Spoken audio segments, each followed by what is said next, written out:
Assalamualaikum warahmatullahi wabarakatuh. Kenalkan nama saya Nida Saini dan prodi gizi dengan NPM 52231110009. Pada kesempatan kali ini, saya akan mempresentasikan tentang penyakit campak atau morbilli yang digunakan untuk memenuhi tugas akademis mata kuliah patofisiologi penyakit infeksi. Poin-poin pembahasan yang akan saya bahas itu definisi campak, etiologi, faktor risiko, patofisiologi, manifestasi klinis, penyakit laksana, dan pencegahan. Definisi campak. Campak morbilli juga dikenal sebagai campak atau measles adalah penyakit infeksi akut dan sangat menular yang disebabkan oleh virus campak, morbilli virus. Penyakit ini ditandai dengan demam, pilek, batuk, ruam, kemerahan di kulit, dan bintik putih di dalam mulut dan dapat menyebar melalui kontak langsung dengan penderita atau melalui percikan air liur saat batuk atau bersin.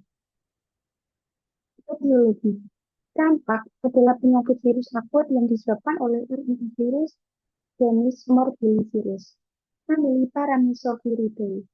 Virus ini dari famili yang sama dengan virus kondangan maupun virus parainfluenza, virus human metapneumovirus, dan RSV, respiratory syncytial virus. Virus campak berukuran 100 sampai 250 mm dan mengandung inti ungkat RNA tunggal yang diselimuti dengan lapisan pelindung lipid. Virus campak memiliki 6 struktur protein utama, protein H, hemaglobinin, dan dinding dalam kelapatan virus ke sel penderita. Protein F fusion meningkatkan penyebaran virus dari sel ke sel. Protein M matriks di permukaan dalam lapisan pelindung virus berperan penting dalam penyatuan virus. Di bagian dalam virus terdapat protein M, LATH, dan P, nukleoprotein, dan P, polimerase fosfoprotein. Protein L dan P berperan dalam aktivitas polimerase RNA virus. Sedangkan protein M P sebagai struktur protein nukleokapsid. Karena virus campak dikelilingi lapisan pelindung lipid, maka mudah diinaktivasi oleh cairan yang melarutkan lipid seperti ether dan kloroform.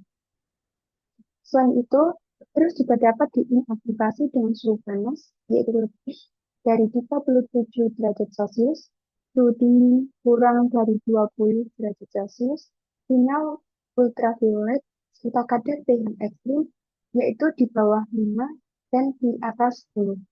Virus ini jangka hidupnya pendek, short survival time, yaitu kurang dari 2 jam. Faktor resiko. Nah, komplikasi umumnya terjadi pada anak risiko tinggi, yaitu yang pertama usia muda, terutama di bawah 1 tahun, yang kedua malnutrisi, yaitu marasmus atau kwashiorkor, yang ketiga pemukiman padat penduduk yang lingkungannya kotor, yang keempat anak dengan gangguan imunitas, contohnya pada anak terinfeksi HIV, malnutrisi atau keganasan, dan yang kelima anak dengan defisiensi vitamin. Komplikasi Komplikasi dapat terjadi pada berbagai organ tubuh, antara lain yang pertama saluran pernafasan, yaitu bronkopneumonia, pneumotracheobronchitis atau stroke, yang kedua saluran pencernaan, diare yang dapat diikuti dengan dehidrasi, yang ketiga telinga pada pysnodia, yang keempat susunan saraf pusat, yang kelima mata, yaitu keratitis, dan yang keenam sistemik septikemia karena infeksi bakteri sekunder. Patofisiologi. Penyebaran infeksi terjadi jika virus beredar di udara yang berasal dari penderita. Virusnya masuk melalui saluran pernafasan dan melekat di sel-sel epitel saluran nafas.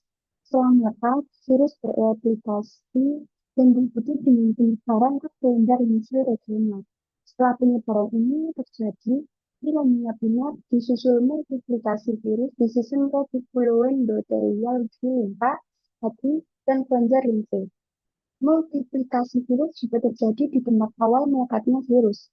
Pada hari kelima sampai titik infeksi, terjadi viremia di seluruh tubuh, terutama di kulit dan saluran pernafasan. Pada hari ke-11 sampai ke-14, virus ada di darah, saluran pernafasan, dan organ-organ tubuh lainnya. 2 sampai 3 hari kemudian, virus mulai berkembang. Selama infeksi ini, Virus bereplikasi di sel-sel endotelio, sel-sel epitel, monosit, dan makrofag. Nah, berikut terdapat tabel 1. Tabel ini yaitu patogenesis infeksi campak flu. Pada hari 0, virus campak dalam droplet terhirup dan merotot pada permukaan epitel nasofaring ataupun konjungtiva. Infeksi terjadi di sel epitel dan virus bermultiplikasi. Kemudian hari ke-1 sampai ke-2, infeksi menyebar ke jaringan limfosit regional. Hari ke-2 sampai ke-3, viremia binit.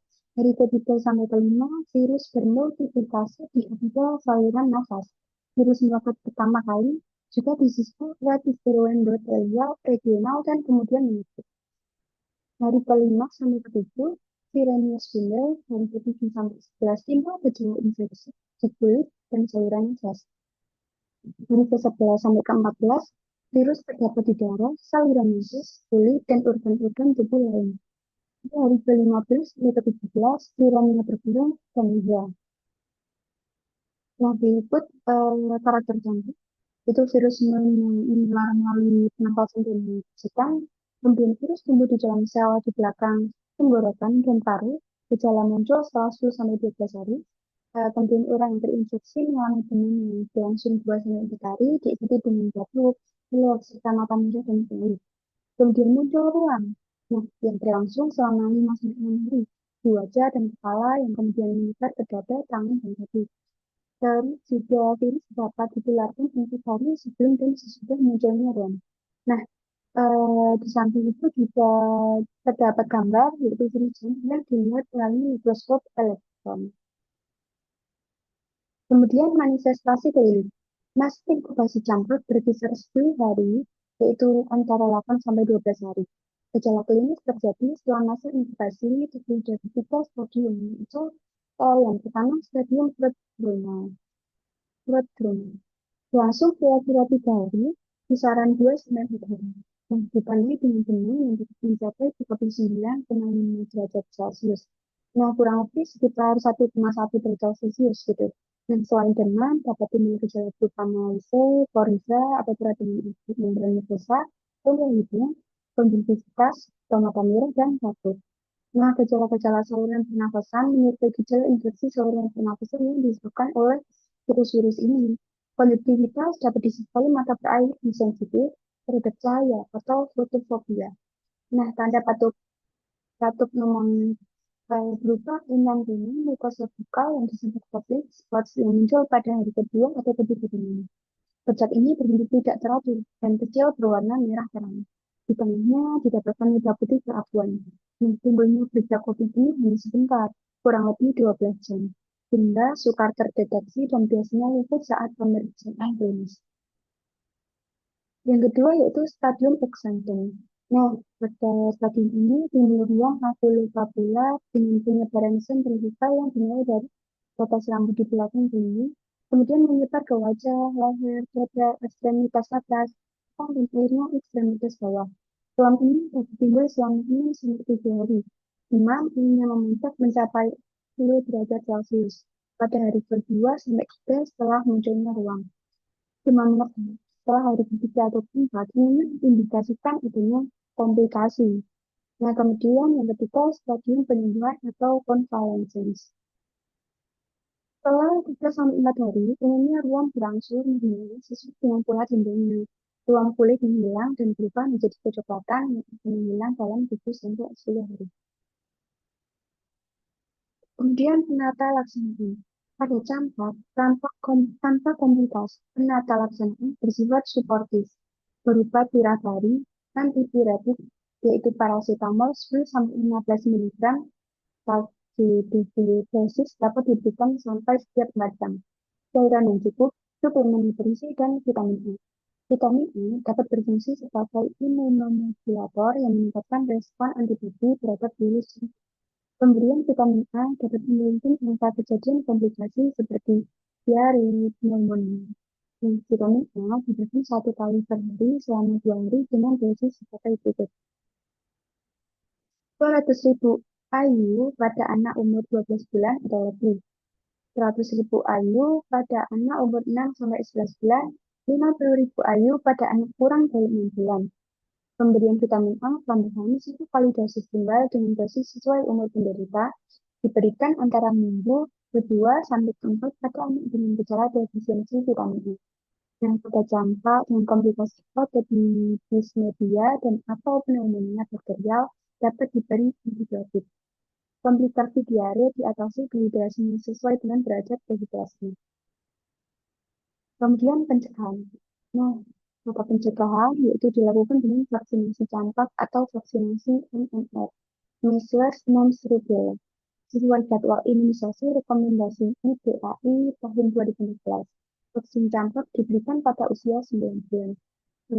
Selanjutnya, vaksin semua diberikan pada usia 2 tahun. Apabila vaksin MMR diberikan pada usia 15 bulan, perlu vaksinasi campak pada usia 2 tahun. Selanjutnya, MMR ulangan diberikan pada usia 5 sampai 6 tahun. Dosis vaksin campak ataupun vaksin MMR 0,5 ml sebutan. Imunisasi ini tidak dianjurkan pada ibu hamil, anak dengan imunodefisiensi pasien tuberkulosis yang tidak terjadi, pasien kanker atau transplantasi organ, pengobatan imunosupresif jangka panjang atau imunokompromis terinfeksi HIV. Infeksi HIV tanpa imunosupresi berat dan tanpa bukti kekebalan terhadap kanker bisa mendapat imunisasi campak.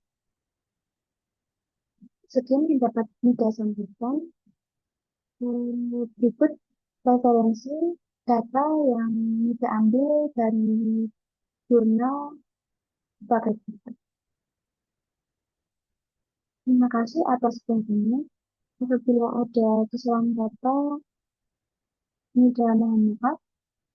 Terima kasih. Wassalamualaikum warahmatullahi wabarakatuh.